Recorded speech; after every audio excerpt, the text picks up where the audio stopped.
So we begin our sitting formal practice by simply noticing what is now. Maybe you feel the contact of your body against the mat you're sitting on,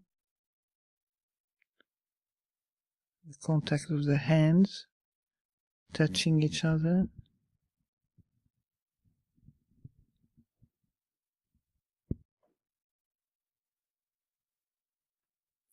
The contact of your clothes against your skin.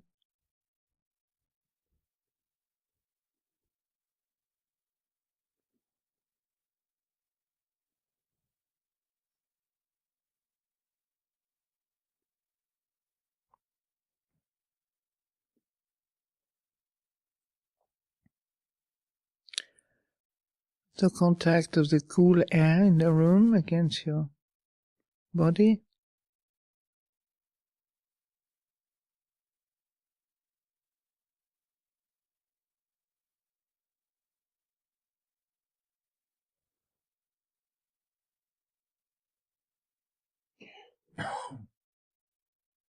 You may be aware of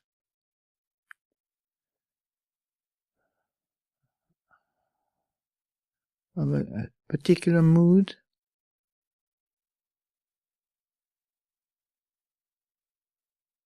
like a kind of the weather of your mind. Maybe it's a clear sky, maybe you feel a bit cloudy.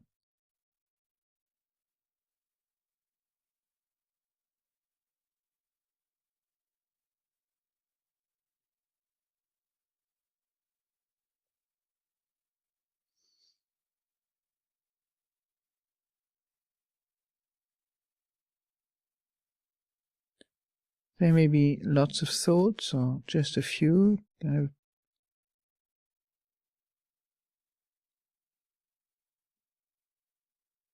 ambling through the mind.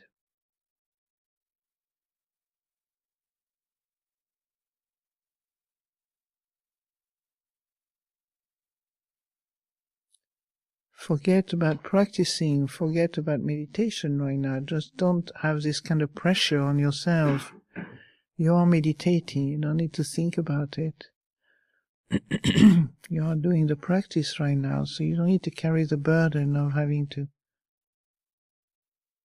tell you that you have to do that. Just enjoy sitting, beautiful early morning, feeling the happiness just of spending 10 days devoted to the Dhamma, Buddha Dhamma, teaching of the Buddha, devoted to cultivating wakefulness, ethic, devoted to the precept, to the ethical standard as laid out by the Buddha.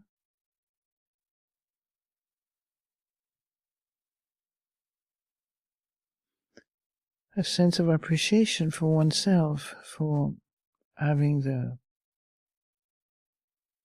courage, the strength and the love for the path that you find here at Amaravati.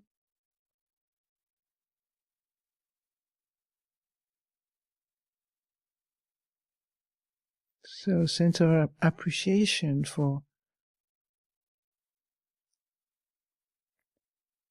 generating enough energy just to stay sometimes very uncomfortably on the floor and to explore the experience of presence in the now.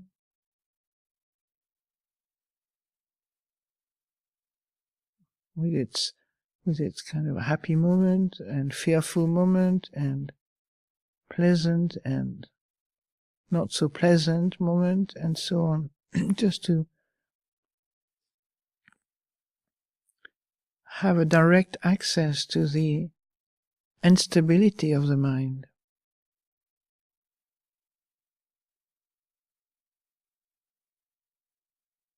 To the point when one doesn't have any illusion that the mind is not a safe refuge.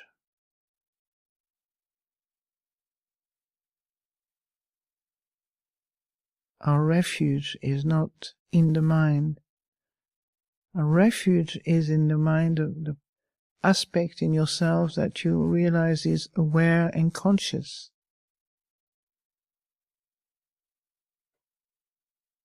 It knows when you are distracted, the part of the mind that is clearly mirroring the mind itself, when it's confused and unhappy or ecstatic and joyful, and knows also the instability, the lack of solidity of these experiences.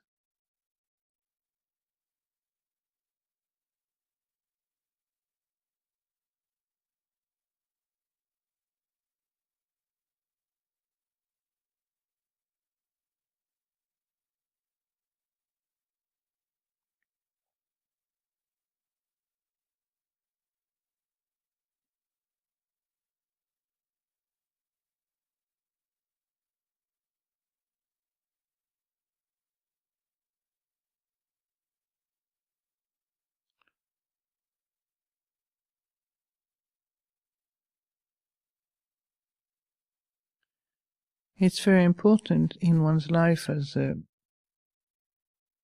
someone who has really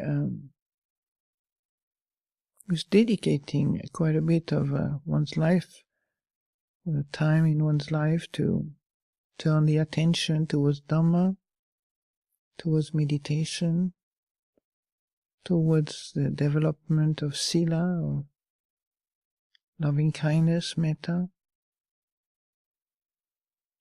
It's very important to have often cultivate a deep sense of appreciation for your life.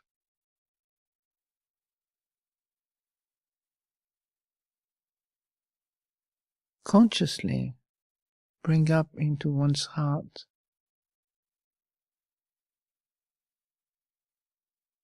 the goodness of your life.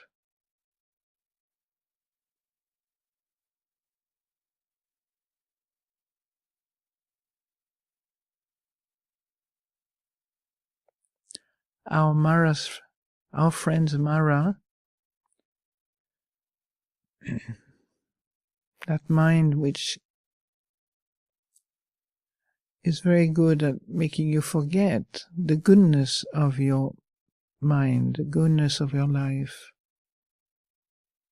the forgetting of all the good things that you have encountered through your life, all the blessings that you have received through your life.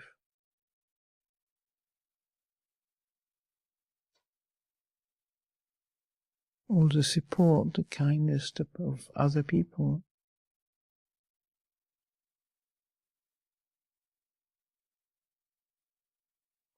It's not something that comes naturally, because we don't know ourselves and we don't really know. We think we know, but we don't act sometimes in such a way that enable the confidence in our understanding of the mind to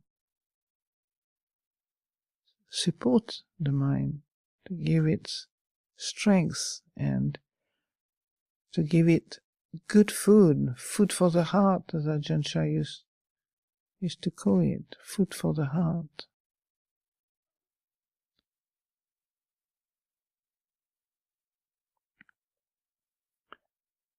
And I think all of us know what's good for the heart.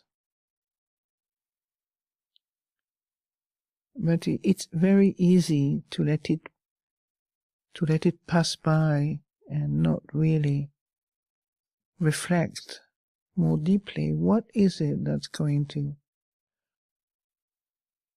nurture, support, help, gives confidence to myself, so that what is good and happy in my life can actually inform my life, rather than the part that just sink into depression, despair, and misery, even though sometimes we can't help it. It's not like we are in charge or in control of the weather of our mind. We feel sometimes totally out of control. Like life has a great potential for make us feel inadequate and unhappy. But now, with the retreat you have participated in, you have a glimpse, which you have had probably many retreats, during many retreats and many years of practice, as some of you have had.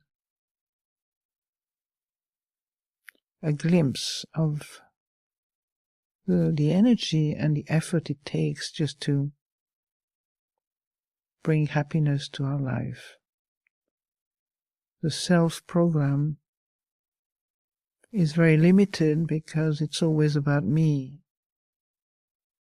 A me that is unstable and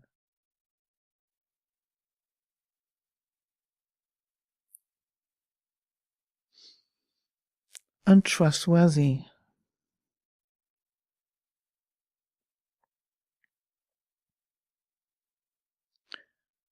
But your practice of Dhamma takes you beyond me. This is when the joy begins to appear, when we stop living our life on the program of self, me. Me is not, there's nothing bad about me, it's just not terribly satisfactory. It's limited. It's kind of, it runs on fear, it runs on worry, anxiety, it runs on creating a future that can be fearful and unpredictable, and it runs on the hope of being able to control everything, including the future. Basically, it runs on programs that are not particularly cheerful or even helpful.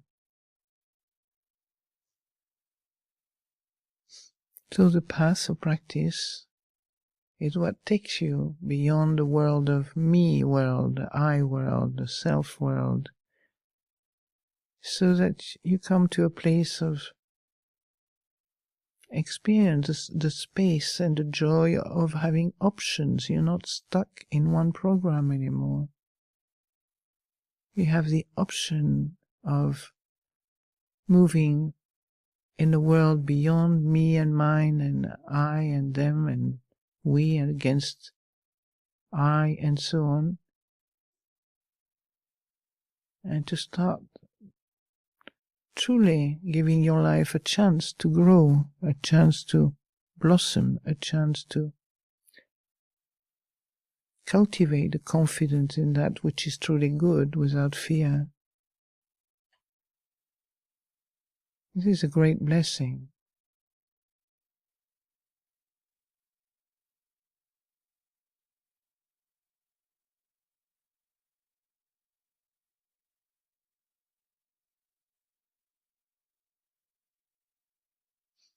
Buddha used the word punya for merit, but it's also a blessing.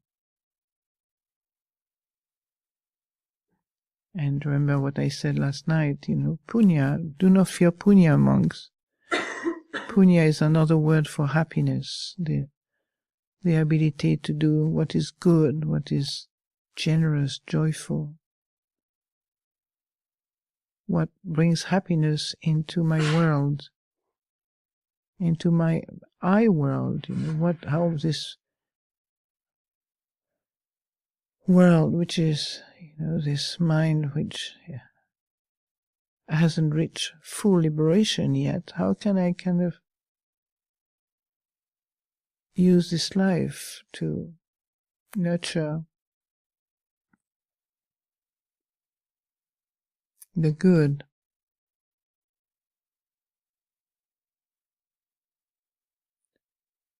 to let go of that which causes and is a source of unhappiness,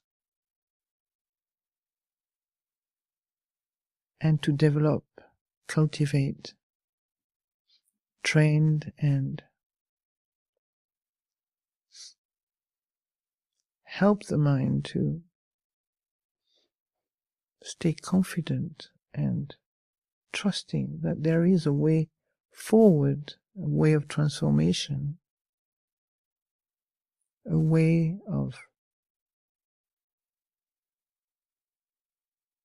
turning my life into a field of blessings.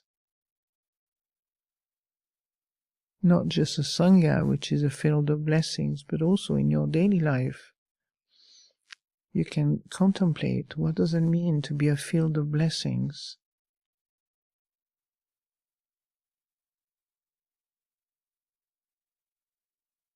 A field of happiness and peace.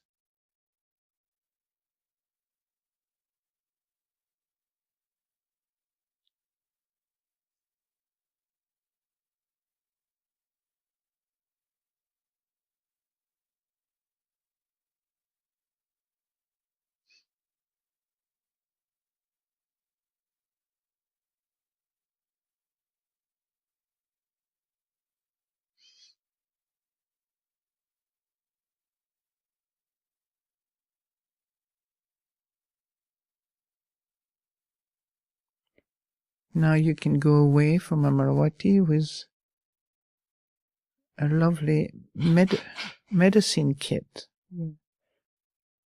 which that can help you to diagnose what's happening to this mind, heart. You don't have to carry this in your mind. You don't need a medicine kit when you're not sick. You're fine. You don't need to think about the sickness of your mind, the delusion, the ignorance of the mind. You don't have to think about it. You can diagnose when it's becoming apparent in your mind that you need some help.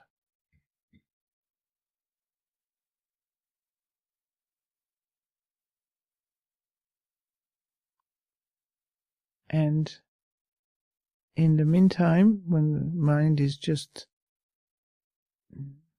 strong enough to support itself, then you can just cultivate the sense of joy, happiness, thankfulness for life.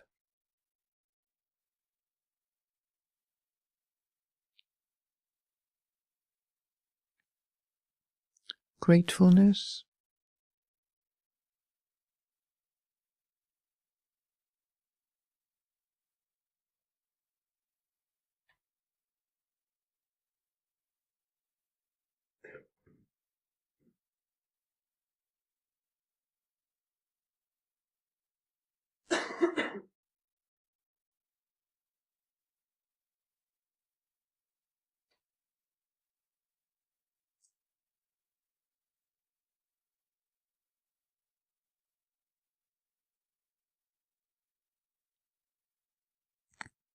The sense of gratitude is a very beautiful feeling.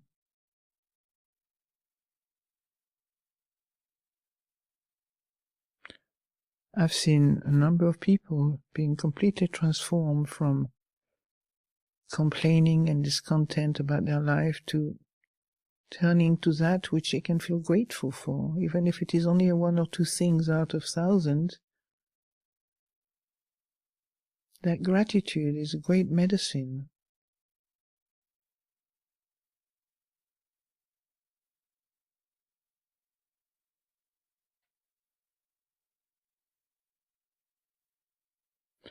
Because in a way, this is already the nature of our heart, human heart.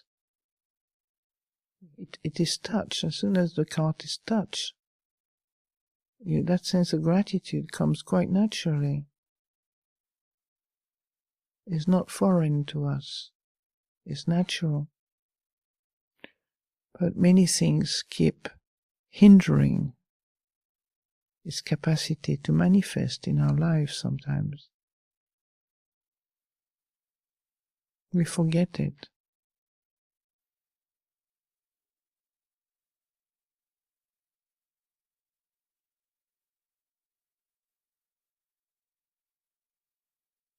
And instead of gratitude, we get embroiled in discontentment about who we are, what we do, the way that our life is. We focus on discontentment. It's not that even we, the habits of the mind, focus on discontentment and what is missing, what is not good enough yet. There is always room for improvement in life. We can't deny that. We can always find room for improvement. But our desire for improvement often bypass what needs to be done.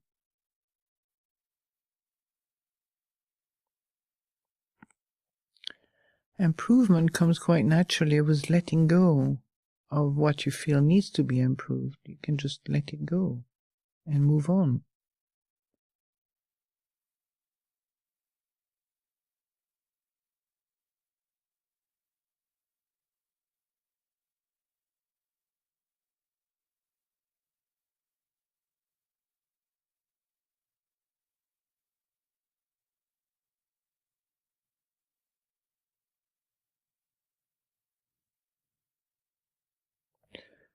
Often we want to improve ourselves, and the cause of this desire is rooted in feeling negative about ourselves. We want to improve because we feel we're not good enough. Instead of appreciating what's good right now, and naturally you find that improvement comes naturally when you keep letting go of desire and thoughts that are negative, judgmental, critical.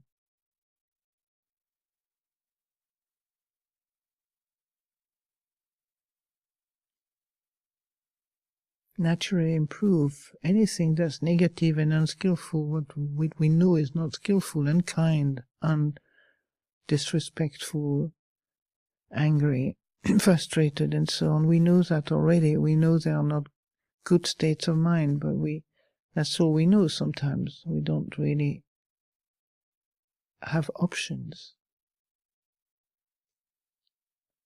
So now we can just appreciate the fact that there is another way. There's a way of habits, which can be good and bad, and then the way of awakening, reflecting, contemplating, pondering our life, and help ourselves to open new vistas on life, open new possibility of developing the heart, mind, into a field of blessing, into goodness, into kindness, loving kindness.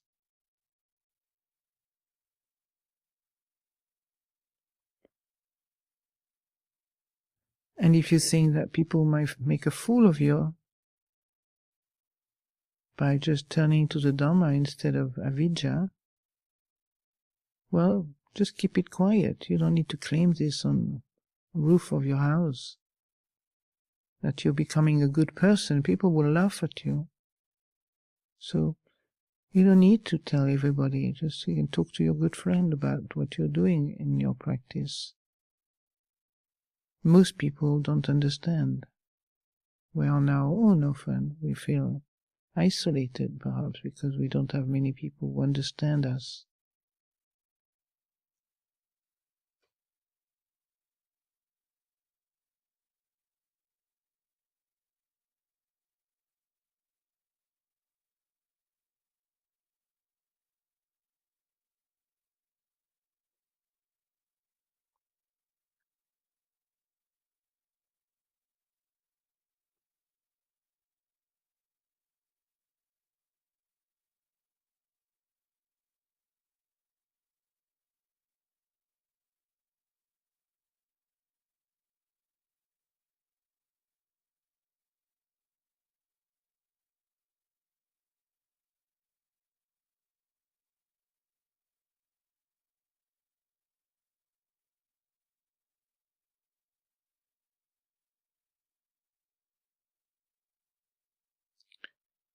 So when we take refuge, like taking refuge, when you took the precept, you took refuge in the Buddha Dhamma Sangha.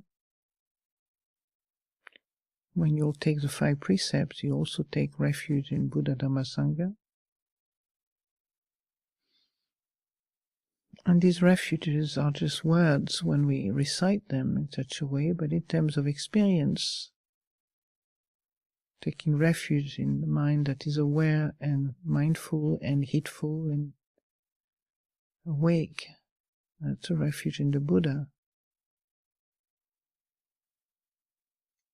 Refuge in the Dhamma, it's using the teaching of the Buddha to inform your life rather than using me habit programs.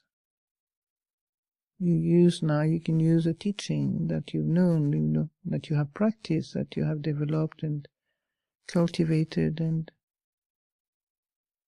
you discovered the result of practice, how good it is. Using the teaching of the Buddha to inform your way of life, to inform your mind, to inform your actions.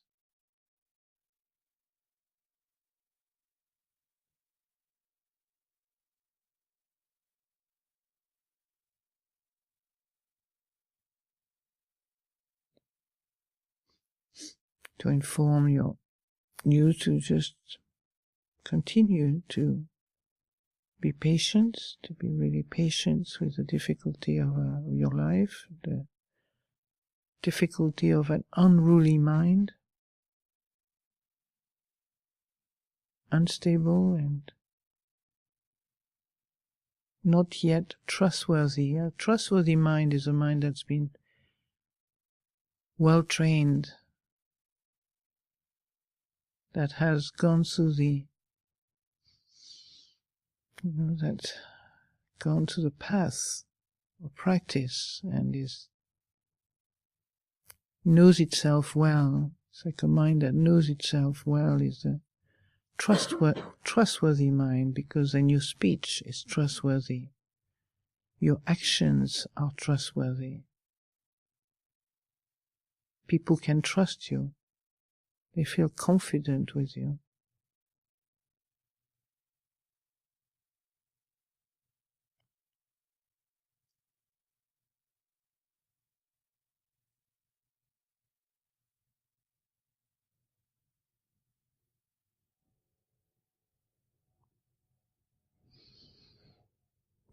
But you notice that one of the quickest ways to forget all this is to go back into the program of me not getting it right in its widest sense. Me not capable of this and that because of so many defects and so many bad things I've done in the past. I tend to say, just forget about that. Just start now, start anew, start again. And let those memories be handled by the path of practice. The path of practice is telling you the past is a memory. The future is a wonderful, open space with no agenda yet, except the one that you create in your mind. You can choose. You have agendas or you don't have agenda. You're free. We are free to do what we want with our chitta, the source of our world.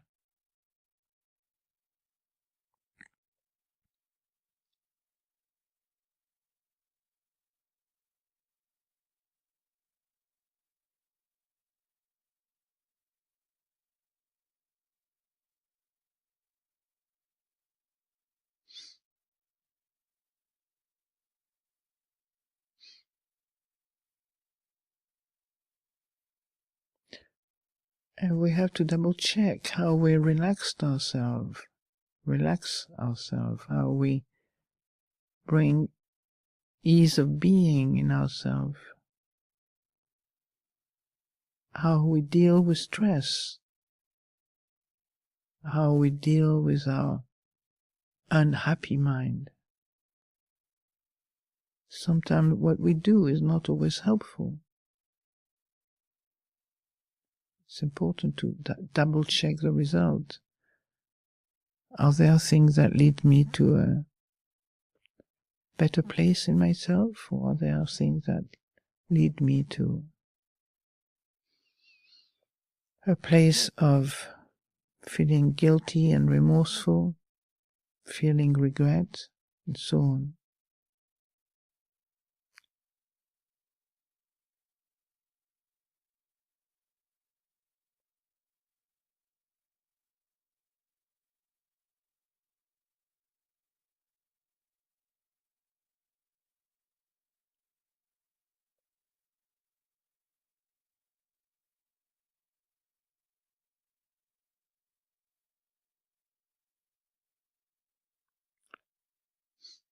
We are reminded, some teaching brings that up very often, like that our life is incredibly precious. And we never know when it's going to be terminated. We never know when our life is going to end. So when you get really bogged down with a lot of anxiety about the future, train your mind to come back into here now and say, I don't know. I could die. So why do I have to fill up my mind with the future when I don't even know what's going to happen? I really appreciated the teaching of Ajahn Sundara, which was sort of demanded from us that we check that mind that's constantly hovering into the future that we don't know anything about yet. And it's a training, because you have to bring back the mind into the present, which is reality now. The future is unknown, it's not calm yet. We can plan it to a certain extent, but if you start worrying that's not going to happen, then you worry about nothing, really. You're just worrying about kind of fluffy thoughts that just have no power, no weight. The future hasn't come yet. Why worry about something that we know nothing about? But one thing we can know is that, am I mindful right now that I'm projecting myself into an unknown future that worries me right now, make me fearful and anxious and so on, when I have no idea what's going to happen in the future? So when you come back into the present moment and you're back into a reality, the reality of your life, instead of taking refuge in an anxiety and fearfulness and worry, we take refuge in mindfulness, heedfulness, and our ability to see the mind directly in the now. And then from that source, that clear source, we can actually start maybe, organizing our life or doing something with it. But not from worry, anxiety, and fear, but for maybe a clearer sense. Maybe you just don't know. You acknowledge, I don't know. But life knows for you. You don't need to worry about it. Just keep on your commitment to what is really good, what is really skillful and kind. At least for yourself, kind for yourself. If you can't be kind to others, you start with this person here who lives with you all the time.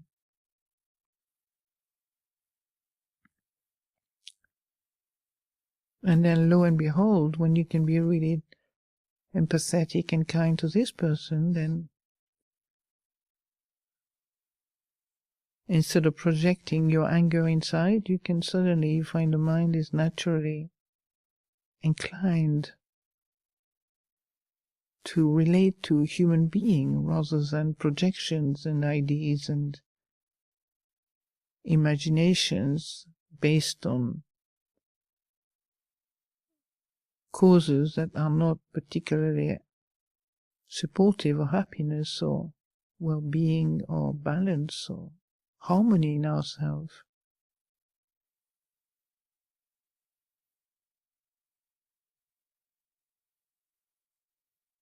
So when you take refuge in the Buddha, it's really taking refuge in resting in the now, and from there you can think about many things, you can plan the future even, but in the now with a place of clarity, wakefulness and peace, rather than from that place you can see your mind fretting and unpeaceful.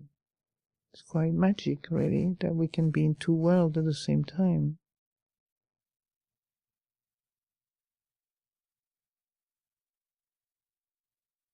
We can see the world of restlessness and agitation and confusion, and we can so also acknowledge clearly that that which sees those emotions and feelings and states of mind is calm, is centered, peaceful, quiet, like having a quiet witness, mirror. Many words we can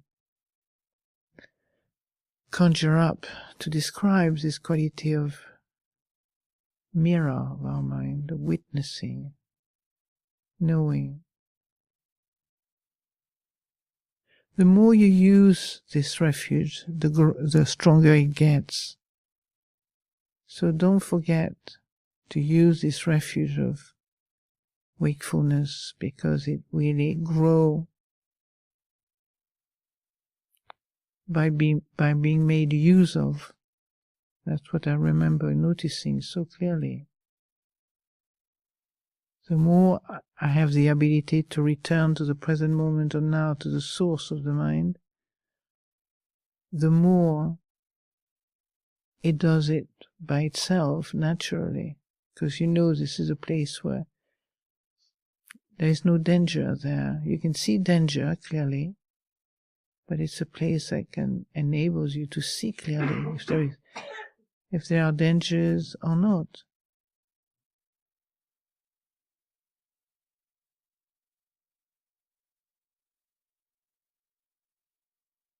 So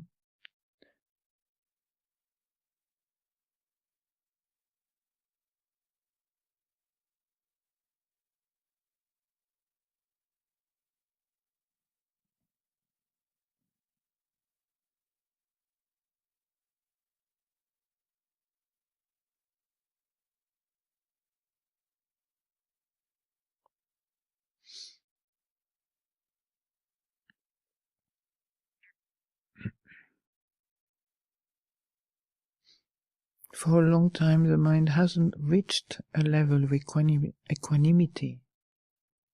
balance. You have to bear with a mind that's still quite polarized. We're not bipolar, maybe, but it naturally acts like this. You get miserable, and that condition maybe next moment can be very happy in contrast with the miserable mind. And then when you're very happy, the mind naturally goes into a not so happy state in contrast. It's interesting. The higher you go with your happiness, sometimes they're more like the lower you sink in maybe unhappy states.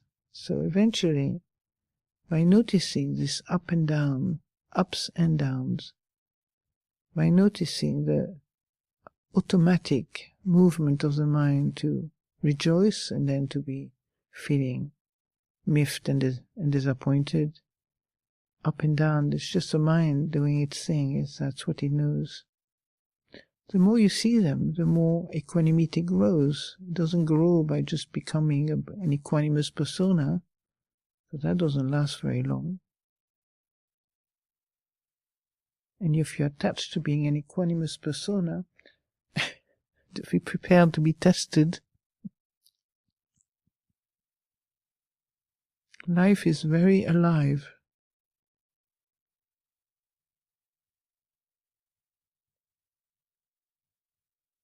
You get tested. Okay, you want to be an equanimous person? Let's see. Let's see if you are really ready to be an equanimous person. And you get situation when suddenly you lose it completely. But then the equanimity that you were interested in, it's just simply like a good friend that reminds you, okay, maybe I need to be more mindful of this aspiration to be more equanimous, so that when the ups and downs come, I can just observe them. The equanimity is here just being the witness. Witness is always equanimous. There's no problem there. There's nobody there. You don't find anybody being witnessing or being a mirror or anything. There's nobody there. I never find anybody, personally. So the yo-yo feeling doesn't take place there.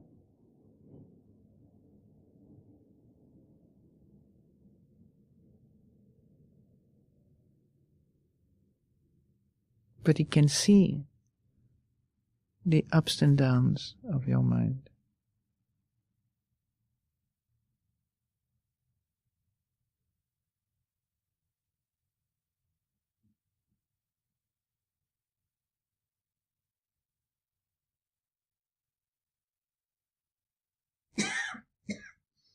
And we can easily forget the body. We can make our mind happy. You just watch a good film, talk to friends, have a good time with your friend, and so on. We can make the mind happy quite quickly by getting what we want, by doing what we want to do, by basically satisfying our desires.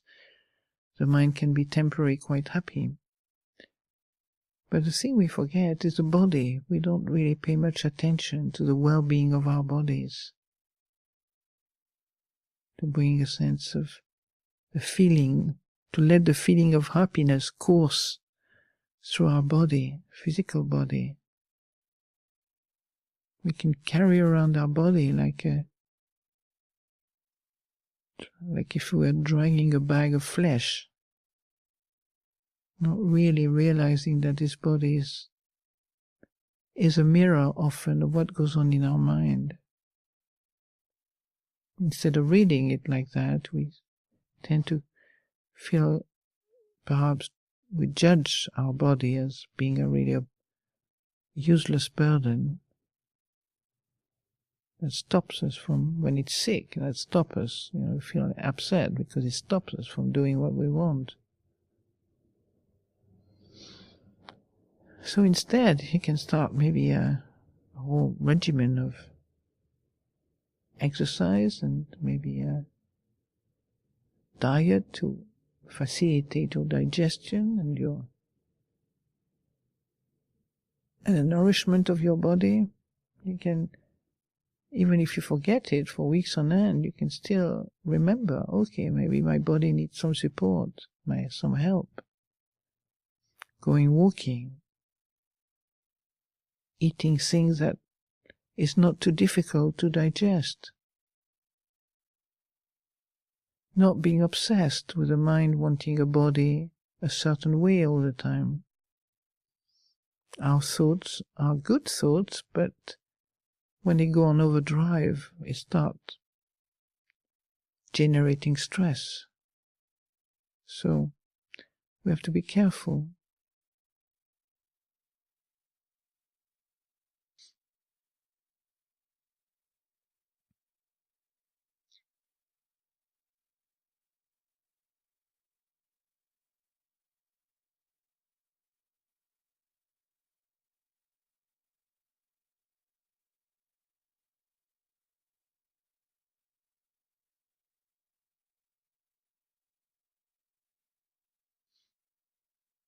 So in this very moment, right now, as your intention is to practice formal meditation, check, how are you sitting? Is there any sign that you are awake or not? In yourself, are you aware whether you're awake or not? Are you aware that your posture is actually supporting wakefulness or not? Start now. Don't wait. Are you aware of the feeling? Are you averse to things? Happy? Feeling a pleasant sensation in the body or an aversive mood?